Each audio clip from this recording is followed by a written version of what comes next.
له وأشهد أن لا إله إلا الله وحده لا شريك له وأشهد أن محمدا عبده ورسوله أما بعد فإن خير الحديث كتاب الله وخير الهدي هدي محمد صلى الله عليه وسلم وشر الأمور محدثاتها وكل محدثة بدعة وكل بدعة ضلالة وكل ضلالة في النار. أعوذ بالله السميع العليم من الشيطان الرجيم. بسم الله الرحمن الرحيم. يا أيها الذين آمنوا اتقوا الله حق تقاته ولا تموتن إلا وأنتم مسلمون. يا أيها الناس اتقوا ربكم الذي خلقكم من نفس واحدة وخلق منها زوجها وبث منهما رجالا كثيرا ونساء واتقوا الله الذي تساءلون به والأرحام إن الله كان عليكم رقيبا. يا أيها الذين آمنوا اتقوا الله وقولوا قولا سديدا يصلح لكم أعمالكم ويغفر لكم ذنوبكم ومن يطع الله ورسوله فقد فاز فوزا عظيما. أعوذ بالله من الشيطان الرجيم. بسم الله الرحمن الرحيم. قاف والقرآن المجيد بل عجبوا أن جاءهم منذر منهم فقال الكافرون هذا شيء عجيب أئذا متنا وكنا ترابا ذلك رجع بعيد قد علمنا ما تنقص الأرض منهم وإننا كتاب حفيظ بل كذبوا بالحق لما جاءهم فهم في أمر مريد أفلم ينظروا إلى السماء فوقهم كيف بنيناها وزيناها وما لها من فروج والأرض مددناها وألقينا فيها رواسي وأنبتنا فيها من كل زوج بهيج تبصرة وذكرى لكل عبد منيب. قال الله تعالى في القرآن المجيد إن الله وملائكته يصلون على النبي يا أيها الذين آمنوا صلوا عليه وسلموا تسليما.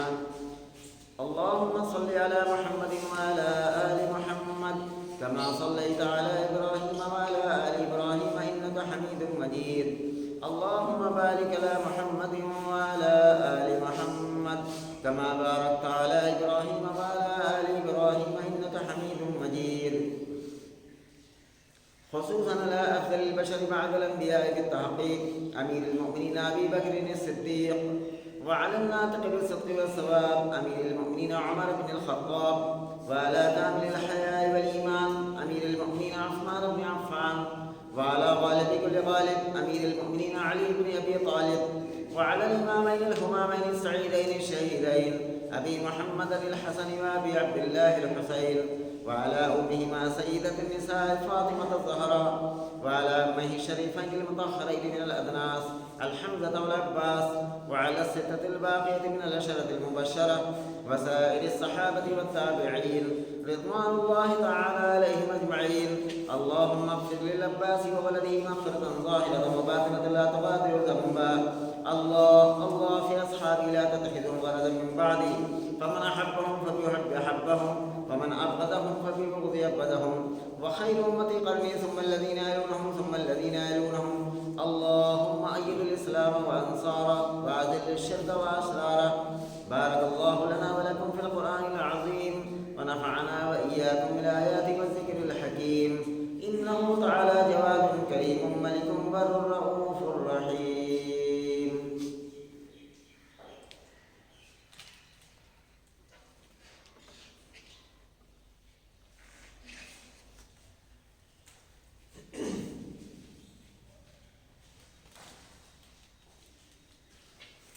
إن الحمد لله نحمده ونستعينه ونستغفره ونعوذ بالله من شرور أنفسنا ومن سيئات أعمالنا من يهده الله فلا مضل له ومن يضلل فلا هادي له وأشهد أن لا إله إلا الله وحده لا شريك له وأشهد أن محمدا عبده ورسوله. أما بعد قال الله تعالى في مواطن آخر إن الذين يتلون كتاب الله وأقاموا الصلاة وأنفقوا مما رزقناهم سرا وعلانية ويرجون رحمة ويغفرون لهم تجارة لن تبور ليوفيهم أجورهم ويزيدهم من فضله إنه غفور شكور. ہر قسم کی حمد و ثنا تعریف و توصیف بڑائی اور کبریائی لائق اور زیبا ہے صلی اللہ رب العالمین کے لیے جو ہم سب کا خالق و مالک ہے. درود و سلام کے بیش بہا نذرانے ذات مقدسہ مطہرہ پر جو ہم سب کے بیچ رشد و ہدایت بنا کر کے بھیجے گئے، جن کا نام نامی اسم گرامی احمد مجتبیٰ محمد مصطفیٰ صلی اللہ علیہ وسلم۔ میرے بھائیوں اور بزرگوں، خطبہ مسنون کے بعد قرآن مجید کی جو آیت کریمہ میں نے تلاوت کی ہے، اللہ کرے کہ ان آیتوں کا مفہوم اور مقصد ہم سب کے دل و دماغ میں اتر جائے اور ہم سب کی زندگیوں میں رچ بس جائے۔ آپ سب یہ جانتے ہیں کہ پچھلے خطبے میں نے انفاق فی سبیل اللہ، جسے عربی میں کہا جاتا ہے، یعنی اللہ کے راستے میں اپنے مال کو خرچ کرنا، اس موضوع کی وضاحت کرنے کی کوشش کی تھی۔ جو باتیں ادھوری رہ گئی تھیں وہ آج کے اس خطبے میں انشاءاللہ میں پوری کرنے کی کوشش کر رہا ہوں۔ سب سے پہلے نمبر پر میں نے سورہ فاطر کی سورہ نمبر 35 اور آیت نمبر 29 میں نے تلاوت کی ہے، اور اس کے اندر اللہ رب العالمین نے فرمایا کہ ان الذین یتلون کتاب اللہ واقاموا الصلاۃ، جو لوگ اللہ تعالیٰ کی کتاب کی تلاوت کرتے ہیں اور نماز کو قائم کرتے ہیں، یعنی پوری زندگی کے لیے اہتمام کے ساتھ، پابندی کے ساتھ نماز پڑھتے ہیں، اور جو کچھ ہم نے عطا فرمایا ہے اس میں سے پوشیدہ اور اعلانیہ، تو یہ مفہوم کئی مقامات پر قرآن مجید کے اندر آیا ہے، جسے میں نے پچھلے خطبے میں سورہ بقرہ کی وہ آیت پڑھی تھی کہ الذین ينفقون اموالهم باللیل والنہار سرا وعلانیۃ فلہم اجرہم عند ربہم ولا خوف علیہم ولا هم یحزنون، کہ جو رات و دن میں ظاہری اور مخفی طور پر یعنی اعلانیہ طور پر اور چھپا کر بھی اللہ کے راستے میں صدقہ کرتے ہیں، خرچ کرتے ہیں، عند ربہم، ان کے پاس اللہ تعالیٰ کے پاس ان کا اجر ہے، اور ولا خوف علیہم ولا هم یحزنون، قیامت کے دن نہ ان کو کوئی خوف ہوگا نہ وہ غمگین ہوں گے۔ پتہ چلا قیامت کی ہولناکیوں سے، قیامت کے دن کی پریشانیوں سے اگر ہم بچنا چاہتے ہیں تو اس کا حل اللہ رب العالمین نے بیان فرمایا کہ اپنے مال میں سے زیادہ سے زیادہ خرچ کرو، اور اسی مفہوم کو اس آیت کریمہ کے اندر بیان فرمایا گیا ہے ان الذین یتلون کتاب اللہ، جو اللہ کی کتاب کی تلاوت کرتے ہیں اور نماز قائم کرتے ہیں، وانفقوا مما رزقناہم، اور جو ان کو رزق دیا گیا ہے اس میں سے خرچ کرتے ہیں، اور سرم و علانیہ، یہی مضمون اس آیت کریمہ کے اندر بھی ہے کہ صدقہ علی الاعلان بھی کرنا اللہ رب العالمین کو بہت پسند ہے، اور صدقہ چھپا کر بھی کرنا اللہ رب العالمین کو بہت پسند ہے۔ اور اس کا تقاضا یہ ہے کہ جہاں پر اعلانیہ اپنے مال کو دینے سے فائدہ نظر آ رہا ہو وہاں پر اعلانیہ آدمی خرچ کرے۔ جیسے مثال کے طور پر اگر کوئی شخص اس مسجد میں اعلانیہ اپنے مال کو خرچ کرتا ہے کہ میں اتنا پیسہ دوں گا مسجد کے لیے یا مدرسے کے لیے، اور اس سے لوگوں کے جذبات بھڑک اٹھے اور لوگ اپنے مال کو خرچ کرنے لگے، تو یہ اس وقت اعلانیہ خرچ کرنا فائدہ مند ہوتا ہے۔ اور جہاں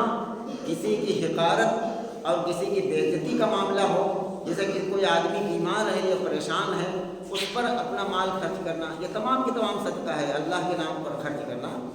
تو وہاں پر اس کی چونکہ عزت کا معاملہ ہے، وہاں پر جتنا چھپا کر اپنے مال کو خرچ کیا جائے وہ اللہ کو وہاں پر چھپانا پسند ہے، اور جہاں پر اعلان کرنے سے فائدہ ہو وہاں پر اعلان کرنا پسند ہے۔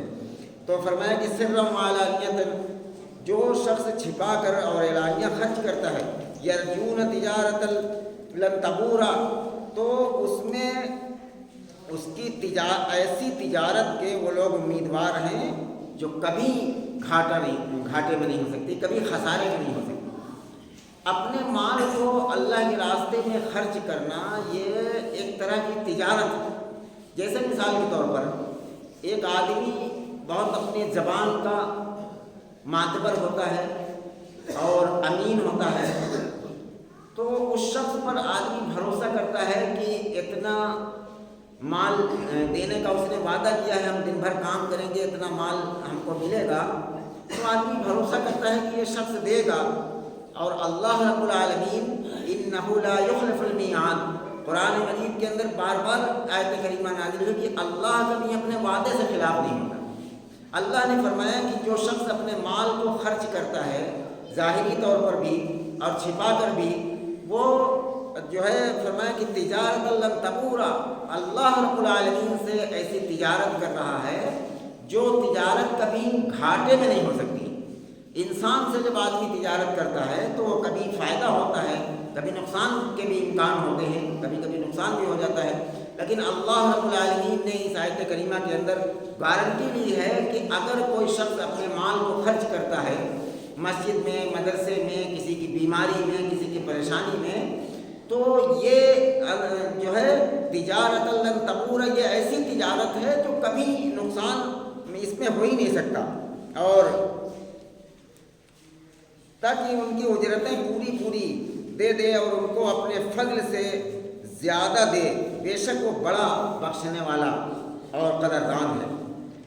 اب آتے ہیں اس اپنے موضوع کی طرف۔ اللہ رب العالمین نے سورہ سبا کی آیت نمبر 39 پر فرمایا کہ وما انفقتم من شيء فهو يخلفه وهو خير الرازقين، جو تم خرچ کرتے ہو اس کی جگہ تمہیں اللہ رب العالمین اور زیادہ دیتا ہے۔ یقین تو ہمارے اندر آئے کم سے کم، جس طریقے سے اللہ رب العالمین نے قرآن مجید کے اندر فرمایا کہ لئن شکرتم لأزیدنکم، کہ جب بندہ شکر کرتا ہے تو اس کی اللہ رب العالمین اس کے نعمتوں میں اضافہ کر دیتا ہے، وہ بڑھا دی جاتی ہیں اس کی نعمتیں۔ اور شکر کیا ہے کہ اللہ رب العالمین نے جتنا مال دیا ہے اس میں ضرورت مندوں پر خرچ کیا جائے، یہ اللہ رب العالمین کی طرف سے شکر ہے۔ شکر کا مطلب صرف زبان سے الحمدللہ کہہ دینا نہیں ہے، بلکہ اللہ رب العالمین نے اگر 4 ویلر گاڑی دی ہے تو کم از کم آدمی ان بندوں کو یاد رکھے۔ میں نے پچھلے خطبے میں اس کی وضاحت کی تھی کہ اگر کسی کو اللہ رب العالمین نے اچھی گاڑی دی ہے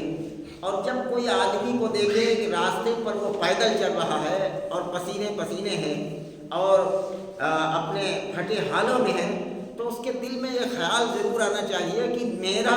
اور اس کا رب ایک ہی ہے، مجھ کو پیدا کرنے والا، اس کا پیدا کرنے والا، اس کی ایک ایک سانسوں پر جس کی حکومت ہے، ہماری بھی ایک ایک سانسوں پر اسی رب کی حکومت ہے۔ اللہ رب العالمین نے مجھے دیا ہے تو کسی آزمائش کے لیے دیا ہے۔ اللہ رب العالمین ان نعمتوں کا سوال کرے گا، ان نعمتوں کو پوچھا جائے گا، اس لیے اللہ رب العالمین نے دیا ہے۔ کبھی اس کی قدر کی جائے جو روڈ پر پیدل جا رہا ہے، اللہ رب العالمین نے ایک بندے کو اچھی گاڑی دے رکھا ہے، گاڑی جس کو دیا ہے اس کا رب بھی وہی اللہ ہے، اور جو اسی راستے پر پیدل چل رہا ہے اس کا خالق و مالک بھی اللہ ہے۔ اس لیے اللہ رب العالمین نے آزمائش کے طور پر دنیا کے اندر خرچ سے زیادہ آمدنی کچھ لوگوں کو دے رکھی۔ تو جو تم خرچ کرتے ہو، فرمایا کہ وما انفقتم من شيء فهو يخلفه وهو خير الرازقين، جو تم خرچ کرتے ہو اس کی جگہ اللہ تعالیٰ تمہیں اور زیادہ دیتا ہے۔ اور ایک بات یاد رکھیں، جیسے قرآن مجید کے اندر ہے کہ ومن يشكر فإنما يشكر لنفسه، سورہ لقمان کے اندر، کہ جو شخص شکر کرتا ہے وہ اپنے فائدے کے لیے کرتا ہے۔ اللہ تو بے نیاز ہے، اللہ کی اگر کوئی تعریف نہ کرے، اس کا شکر نہ کرے، اس کی بڑائی نہ بیان کرے تو اللہ کی عزت میں کوئی خلل نہیں پڑتا، اللہ رب العالمین کی عزت میں کوئی کمی نہیں آتی۔ اگر پوری دنیا سبحان اللہ کہنا شروع کر دے، پوری دنیا اللہ اکبر کہنا شروع کر دے، تو اللہ کی عزت میں کوئی اضافہ نہیں ہوتا۔ اللہ بے نیاز ہے، خود صمد ہے، بے نیاز ہے، اسے کسی کی تعریف کی، کسی کی سجدوں کی، کسی کے صدقے کی ضرورت نہیں ہے۔ وَمَن يَشْكُرْ فَإِنَّمَا يَشْكُرُ لِنَفْسِهِ، کہ جو شخص شکر کرتا ہے وہ اپنے فائدے کے لیے کرتا ہے،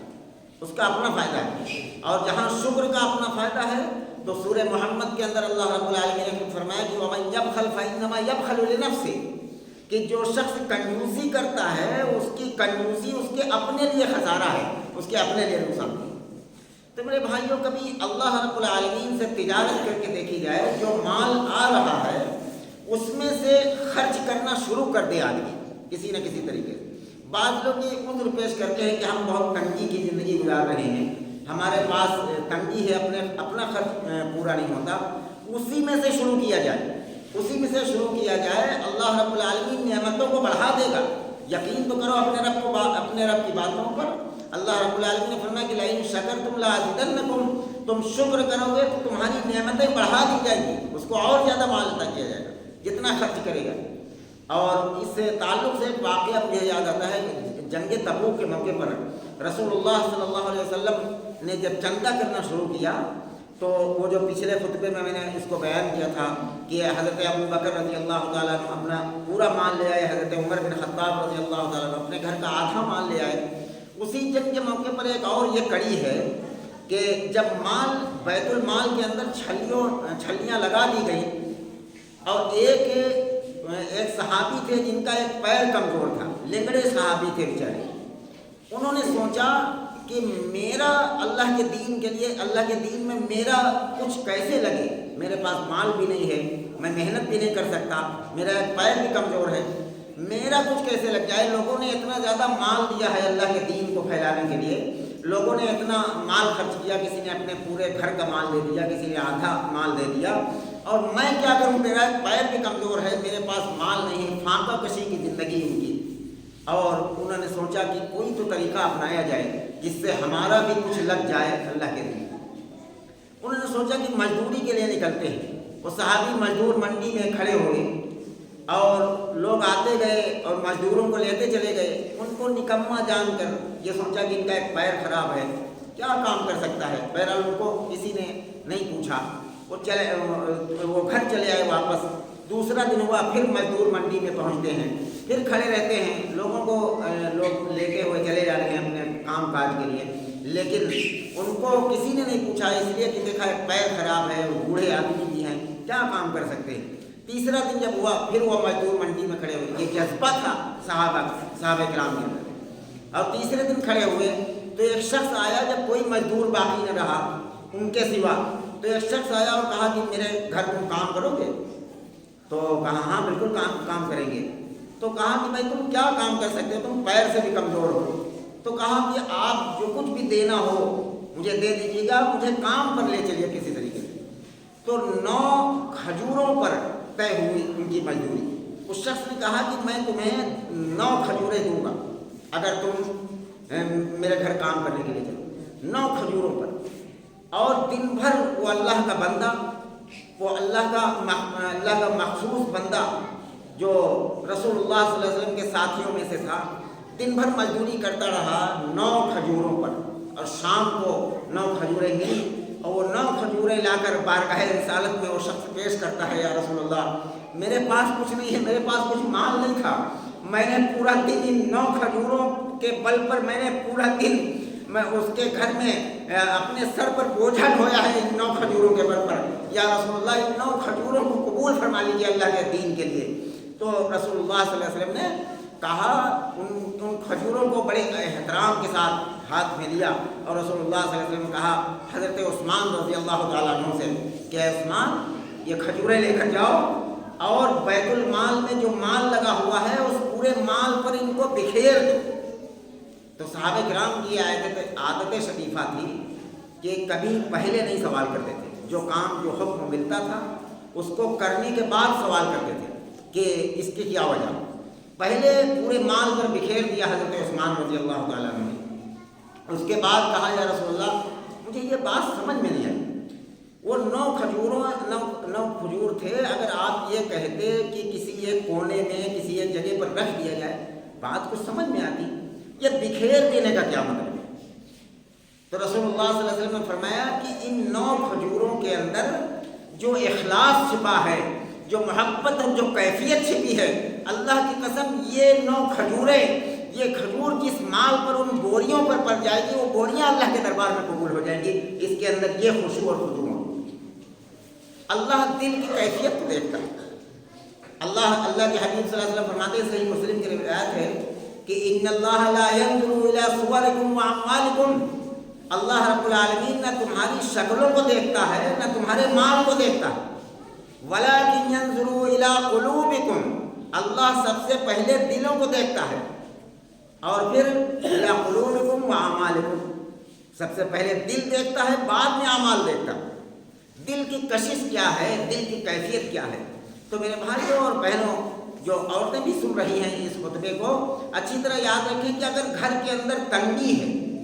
تو اسی تنگی میں اپنے مال کو خرچ کرنے کی کوشش کریں. جیسے یہ جو ڈبے والا سسٹم چلایا گیا ہے، ہماری جو تنظیم محمدی چلتی ہے، اس سے مدرسہ بھی چلایا جا رہا ہے، اس سے لوگوں کو دوا علاج بھی کیے جاتے ہیں. ابھی ان دنوں میں کچھ کم آمدنی رہی تو اس میں کم کیا گیا، لیکن جب زیادہ آمدنی ہوتی ہے زیادہ خرچ کیا. اس میں کوئی نوکر نہیں ہے، سب فی سبیل اللہ کام کرتے ہیں، لوگ اس کو وصولتے ہیں کرتے ہیں. تو آپ جن گھروں میں ڈبے ہیں، اگر آدمی سوچے کہ روز صبح اٹھ کر صدقہ کرنا ہے تو میرے بھائیوں دیکھو کیسے برکتیں آئیں گی، اور صدقے سے بلائیں رد ہوتی ہیں، بیماریاں دور ہوتی ہیں، اور انسان کامیاب زندگی گزارنے لگتا ہے. اسی تنگی میں سے جتنے ہو سکے اتنے شروع کریں. کوئی ضروری نہیں ہے کہ آدمی زیادہ سے زیادہ کرے، جتنا ہو سکے اتنے سے شروع کریں کم از کم. اور پھر دیکھیں 1 مہینے کے بعد آپ بتائیے گا کہ دیکھیے اللہ رب العالمین کو ہمارے رزق کے اور ہمارا کوئی راستہ، ہماری روزی کا کوئی راستہ اللہ رب العالمین نکال دیں گے. اس آیت کریمہ کے اندر اللہ رب العالمین نے وعدہ کیا وَمَا أَنفَقْتُم مِّن شَيْءٍ فَهُوَ يُخْلِفُهُ وَهُوَ خَيْرُ الرَّازِقِينَ. اللہ بہترین رزاق ہے، اللہ رب العالمین بہترین رزاق ہے. تم اس کے نام پر اس کے لیے اپنے مال کو خرچ کرنا شروع کرو. اللہ رب العالمین تجارت لن تبورا، یہ ایسی تجارت ہے کہ اس میں گھاٹا نہیں ہو سکتا. اور دوسرے ایک حدیث کی طرف آتے ہیں. حضرت ابو ہریرہ رضی اللہ تعالیٰ عنہ فرماتے ہیں کہ رسول اللہ صلی اللہ علیہ وسلم نے فرمایا کہ ہر صبح روزانہ، کوئی دن باقی نہیں، ہر صبح اللہ رب العالمین کی طرف سے 2 فرشتے نازل ہوتے ہیں. ان میں سے ایک دعا کرتا ہے کہ اے ہمارے رب، اے میرے اللہ، جو خرچ کرتے ہیں آپ کے دین کے لیے، آپ کے نام پر جو خرچ کرتے ہیں ان کو اور زیادہ مال عطا فرما. اچھا، فرشتے گنہگار نہیں ہوتے، فرشتے معصوم ہوتے ہیں، ان سے خطا نہیں ہوتی. فرشتوں کی دعا اللہ رب العالمین سنتا، قبول کرتا ہے. حضرت ابو ہریرہ رضی اللہ تعالیٰ عنہ سے یہ روایت ہے، اور یہ روایت صحیح بخاری کے اندر حدیث نمبر 1442 نمبر پر، اور صحیح مسلم کے اندر حدیث نمبر 1010 نمبر پر یہ روایت موجود ہے. حضرت ابو ہریرہ فرماتے ہیں کہ رسول اللہ صلی اللہ علیہ وسلم نے فرمایا کہ 2 فرشتے ہر صبح کو نازل ہوتے ہیں، اور ان میں سے ایک دعا کرتا ہے کہ اللہ جس نے اپنے مال کو خرچ کیا تیرے دین کے لیے اس کو اور زیادہ عطا فرما، اور دوسرا دعا کرتا ہے کہ اللہ جس نے نہیں خرچ کیا اس کے مال کو تباہ و برباد کر. یہ کوئی کہانی نہیں ہے، حدیث کی کتابیں معتبر کتابیں. آپ یہ جو ہے اگر یہ نمبر آپ ابھی اپنے نیٹ پر ڈالیں فوراً یہ حدیث آپ کے سامنے آ جائے. تو اس سے پتہ یہ چلتا ہے کہ جو تباہیاں آتی ہیں، جو بیماریاں آتی ہیں، اور جو ہماری زندگیوں میں الجھنیں آتی ہیں، اس کی وجہ ایک سب سے بڑی یہ بھی ہے کہ ہم اپنے مال کو خرچ کرنے میں کنجوسی کرتے ہیں. مال کو اللہ رب العالمین نے جو دے رکھا ہے، جب اس کے نام پر، اس کے دین کے لیے، اس کی مسجد کے لیے، اس کے مدرسے کے لیے جب نمبر آ جائے تو ہم دل کھول کر خرچ کریں تو اس فرشتے کی دعا ہم پر مسلط ہوگی. بتاؤ ہم چاہتے ہیں کہ نہیں کہ ہمیں دعا فرشتوں کی لگ جائے اور ہماری جو ہم کو مل رہا ہے اس میں اضافہ ہو جائے، اور یا کہ ہم تباہ کرنا چاہتے ہیں. تو رسول اللہ صلی اللہ علیہ وسلم فرمایا کہ ایک فرشتہ دعا کرتا ہے کہ اے اللہ جس نے تیرے نام پر اپنے مال کو خرچ کیا اس کو اور زیادہ عطا فرما، اور جس نے خرچ نہیں کیا اے اللہ اس کے مال کو تو تباہ و برباد کر. آپ دیکھتے ہیں کہ آدمی بہت دولت مند ہوتا ہے، پیسے والا ہوتا ہے، کچھ دن کے بعد اس پر ایسے حالات آتے ہیں کہ پھر وہ تنگی کی زندگی گزارنے لگتا ہے. وہ یہی کہیں نہ کہیں کمی ہو جاتی ہے کہ جب ضرورت پڑی اس کے پاس مال تھا، اس نے خرچ نہیں کیا. اللہ رب العالمین کا یہ فرشتہ بد دعا کرتا ہے کہ اللہ جس نے نہیں خرچ کیا اس کے مال کو تباہ کر دے. پھر اللہ کی طرف سے جو تباہی آتی ہے اس کا کوئی تعویذ نہیں بنتا دنیا کے اندر. وہ تباہی کوئی تعویذ نہیں ختم کر پاتا ہے، کوئی گنڈا نہیں ختم کر پاتا ہے، پھر اللہ رب العالمین سے تباہ کر کے دکھاتا ہے. تو میرے بھائیوں، اسی لیے ہم کہتے ہیں کہ صبح اٹھ کر روزانہ سب سے پہلے صدقہ کرنے کی کوشش کریں کہ جب تک یہ فرشتہ نازل ہو اور دعا کرے تو ہم اس دعا میں شامل ہو جائیں. اسی لیے ان ڈبوں کا سسٹم بنایا گیا ہے کہ ڈبے جن گھر کے اندر ہیں